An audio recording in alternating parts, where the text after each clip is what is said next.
here's what we're making today. Got a little tick spot, and we're going to make this little jewellery dangle as requested. Kia ora e te whānau. So welcome, either welcome back or welcome to join us.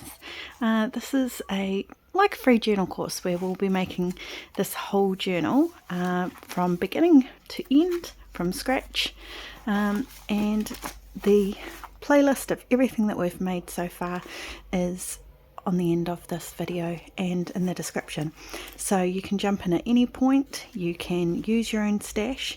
There is a digital collection if you want to make it look more like this, and it comes with all the little bits and pieces. All of that and a video to go with what's in the folders is in the description below. Now, a while ago you voted on your favourite pages, and we've made this one, and this one so far. And today we're going to work on this guy here, which just has the little dangle and it's a tuck spot. So come on in, get cozy, and let's start making. Okay, first of all, safety pins. Now, I cannot bring myself to use them like this. Shiny silver, can't do it. Obviously you can rust them, and I have done that successfully. I just looked up on YouTube, and it's salt, vinegar, and white vinegar and peroxide, and that works perfectly well. And then there's a third option, which is this, which kind of makes them just look really antique. So I cannot take credit for this, and I looked and I tried to find the video and the creator to tag them.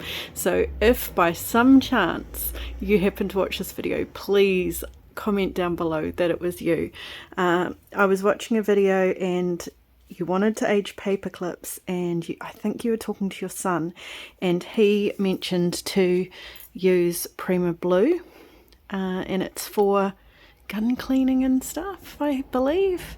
This is what I would manage to get New Zealand, and I mean, it's still full even though I've done 2 batches of these. But if you're wondering how I got the black thing, the black look, that's how. And you really do just dunk it in there, and a minute later it comes out fine. Or if someone else finds the video and you know who it is, please let me know, because I will tag that video in the description of this video. So first thing we need to do is get rid of the silver one. And we just want to wrap a couple, and because they're not going to be actually used as paper clips, we don't really have to worry about doing the faffing, so that you've still got the 2 sides separate so that it can go onto a page. So I'm just going to use some old, you're barely going to see this, so I really don't think you have to worry too much. An old book is perfectly fine for this, and I just want to make it so that I've got just a little loop on the top and bottom, so about there. And then I do want to just quickly ink, like it's going to be you little guy today, just this edge, because that does become a little bit, everything else is easy enough to ink, but this edge, top and bottom, the paper clip gets in the way a little bit.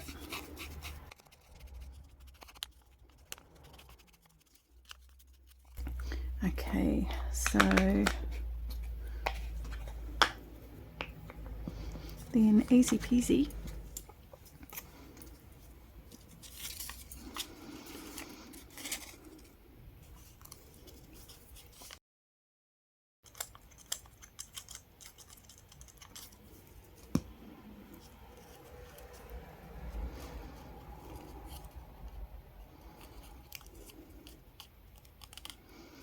Fold that one in, put a little bit more glue on that edge.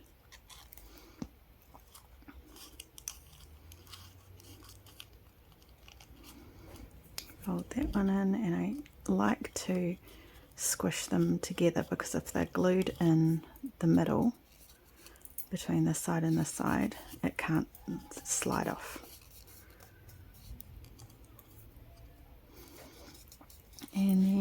just snip or rip, either is fine. And probably not that side, Sara-Lee. There we go, done. So I'm just going to do a couple of those. That one's quite cool, just with the stripes. It's got no music on that side, so. And then I can just ink the sides, and the top and bottom are already done, thankfully. It's not impossible, it's just easier to do it first. So I'm just going to cover a couple of those. Okay, so I've done 4. Probably not going to do 4, but I might do a little bit of a mess make afterwards. And I've got 2 lengths, 2 different sizes of chain. I've got that one and the thin one, if I can show you both of those at the same time. This one might just add a little bit more bulk, and it's a little bit heavy, so I'll probably use the thin one. The only thing with the thin one is it is really fiddly to get a jump ring through, but that's alright.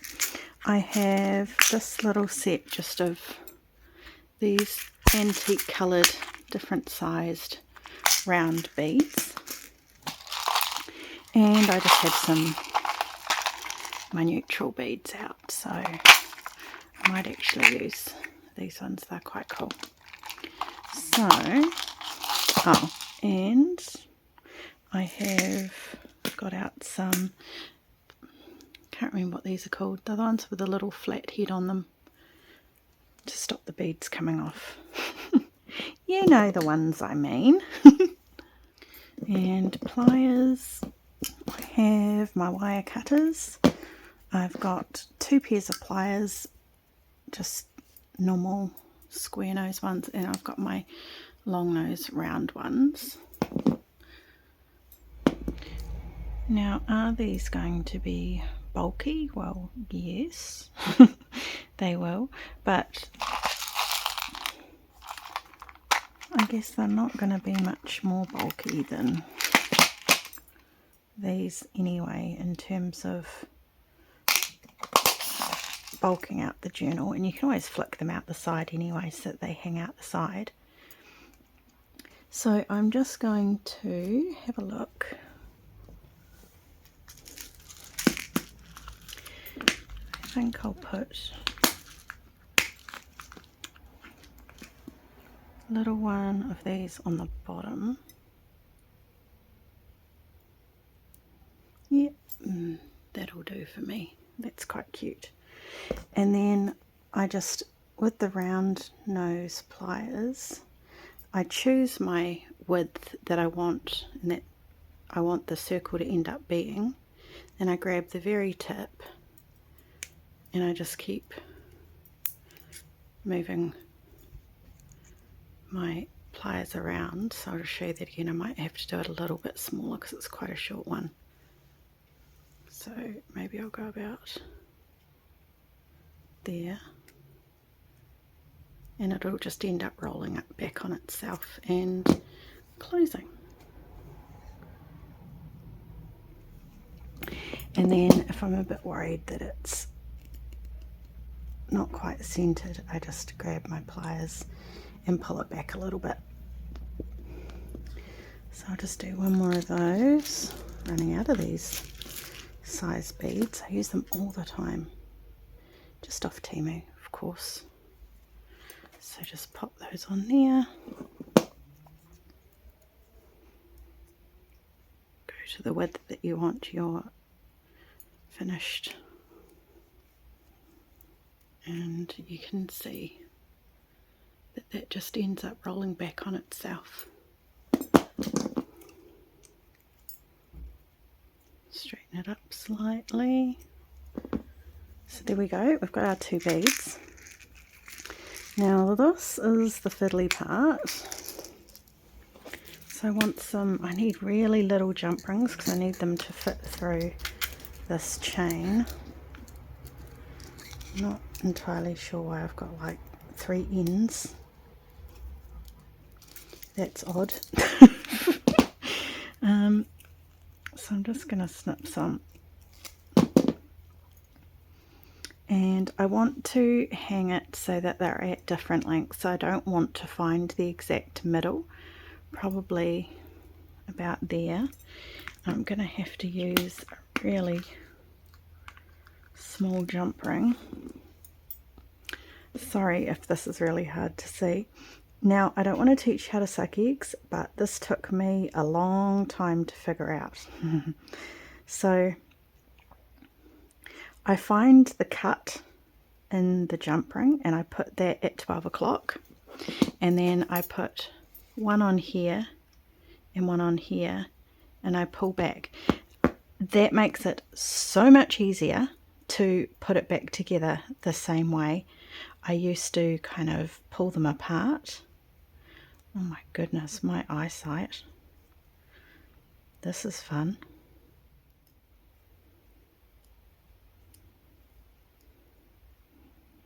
There we go.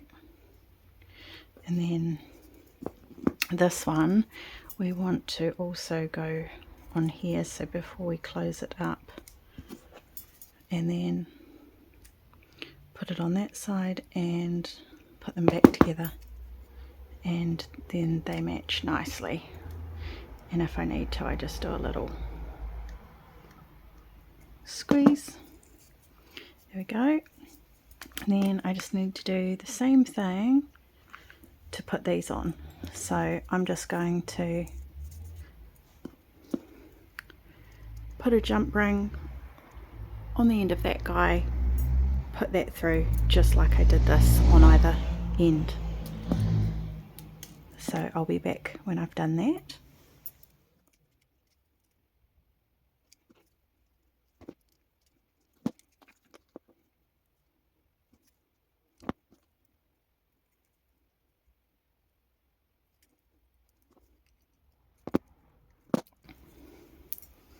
Here we go. Now, when I put the bulb pin on, I want it to sit like that, so flat to flat.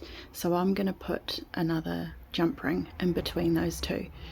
Otherwise, I'm going to put the bulb pin on, and the bulb pin or this is going to sit out in my journal.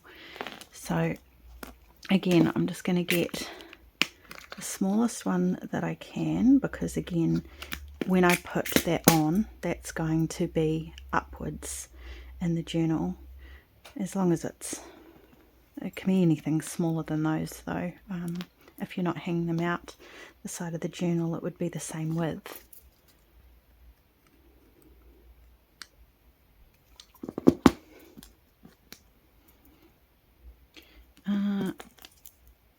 Now I'll pop this guy on here.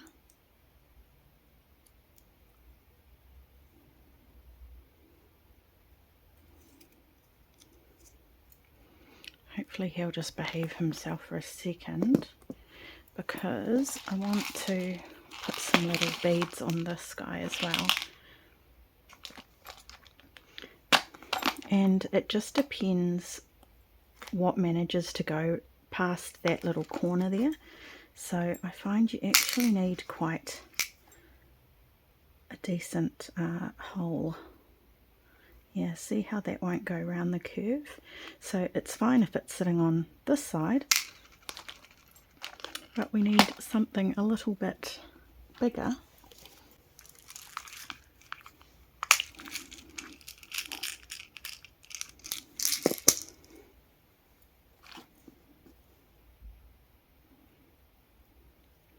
To go right around the other side. So it might just have to be a couple of these, and hopefully he won't fall out. So I'll close that up. So yeah, would it be lovely to have different beads down there? Absolutely. Is it possible? Not that I can figure out. So then I'm going to put him on there.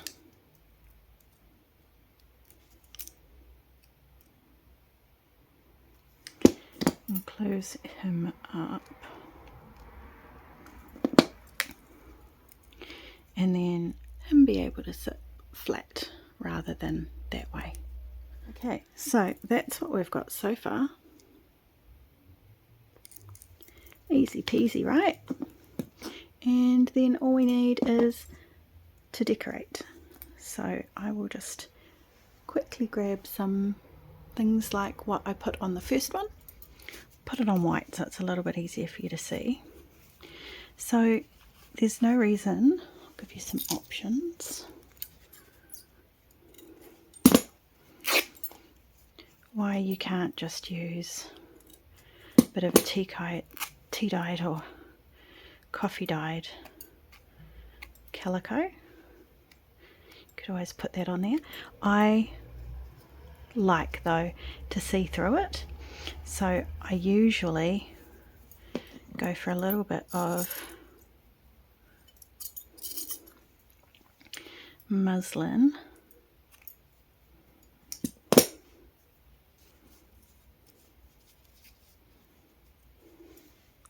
or you could just do a little bit of lace. And I think this time I might do a little bit of lace.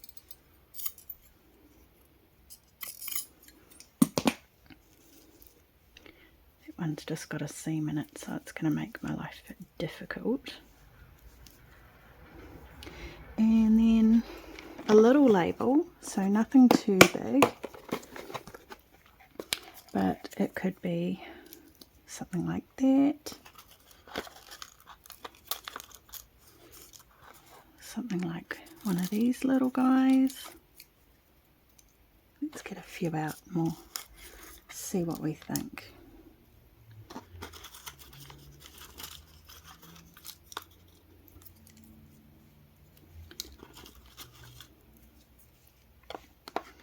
I wouldn't go anything bigger than those though, otherwise it takes over. And I'm thinking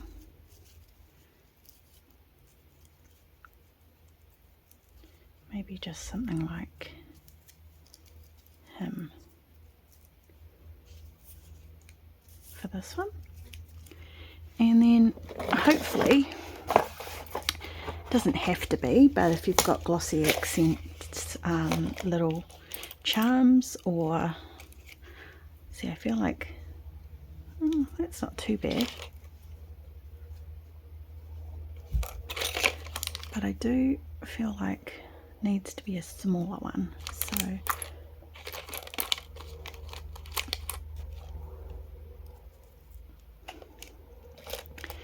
what else have I got in here? Got these little guys. So I'll tag, I'll put the description of, yeah, I think just something on the smaller side for this one. And now that I've seen that, I'm actually wondering if that lace is disappearing too much, so maybe just sticking off the side there like that. Yeah, I like that. Just going to make him a little bit smaller. So yeah, I'll put the video of where I make these guys and how to do it, and the method that I use. It would be perfectly fine to use that method for glossy accents as well.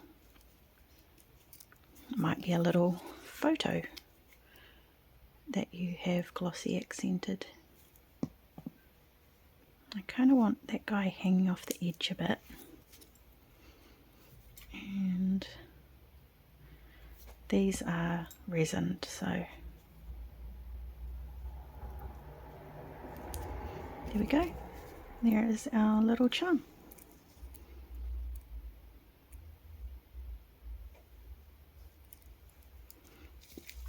Now we've just got to make the little tuck for it to go on. So I hope you have fun playing around with your bits and pieces and getting those done. I'll just have a quick tidy up. I've just got an old scrap piece of fabric like that, and I've just popped one of my stamps on it, and I will show you. The magnetic stamp holding board was something that I just couldn't splash out on cost wise, but I did have, you know, you might have bought the flat magnetic plates that, I don't have one on me, but I bought a whole heap of them to store my die cuts in before I found out that just wasn't very ideal to try and find them or get them in and out of there. They came in a plastic sleeve, and then this thing was inside, and you slid that out and you put your die cuts on. It held them lovely, and then you slide them back in, but then what? So I just grabbed a few of those, and there's two full ones on here, and then just two little pieces, and I just double-sided taped them on to a piece of chipboard. And then I bought a piece of perspex off, just A4 perspex off Temu, and I just made my own and got a couple of magnets, and I'll show you, it works quite well.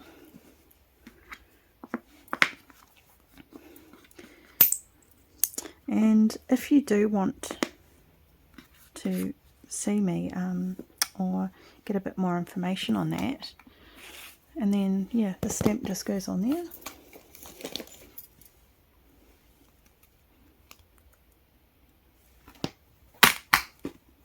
Stamp it up and nothing moves. So, yeah, there's a way to make your own one. I don't think you need any more explanation actually. The only thing is, before you tape this, it needs a little bit of a spine. So you want to put your magnets on, you want to put your stamp on, then you want to put your plastic over the top, and then you want to tape those two together so that you have the gap that you need all the way round, rather than this being really tight to this side and then it won't put the pressure on it properly. That's probably the only thing that I need to mention. And then just grab whatever card you've got. I just like my tucks to have at least one layer of card. I got some of that music paper that we had, and I just ripped a slightly bigger size. And I'm just going to stick those on there like that. That's going to be our tuck. I haven't decided. I was wanting to sew around there, but I don't think I'm going to.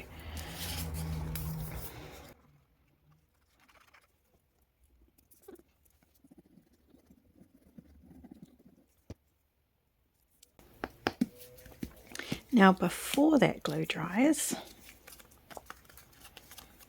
I am going to stick this guy through here.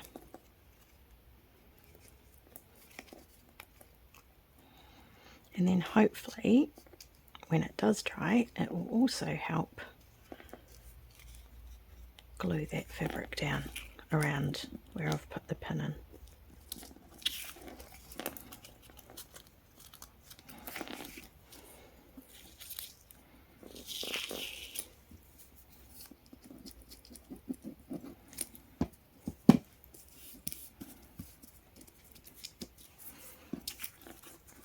Here we go. There is our cute little tag. Now we need to put it in our journal, don't we? Okay. Now this guy here, so we've got two blank pages in here. And that would still leave writing space. You could even stamp lines on there as well. I might even do that. So I'll just use that as a scrap. Pop this out of the way for a second. So I've got some idea where I'm stamping. Yes, by all means, I do recommend putting your stamp pad onto a stamping block. Don't do what I'm doing. I just like how some lines come out perfectly and some don't.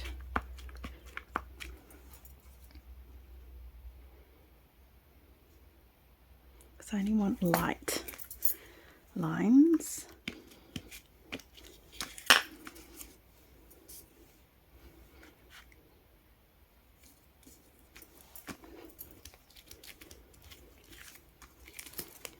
There we go.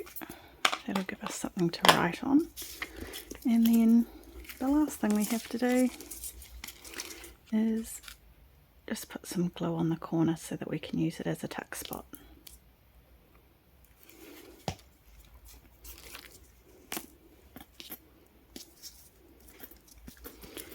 There we go. We've got lots of room for writing, but we've also got little tickets or something that we're writing about, I don't know, the concert we went to, etc. We can always slide them under there so that they can be held there. I hope you enjoyed that make, a little bit of junk journal jewellery, and like I say, yes, that does bulk that out a little bit with the beads on it, but you can always have them dangling out the side anyway, and then you've just got a beautiful little addition to the signatures. Alright, so that's another one done, and another one crossed off our list on our page, so I'll give that one a tick. And until next time, thank you for being here, thanks for hanging out with me. Mā te wā!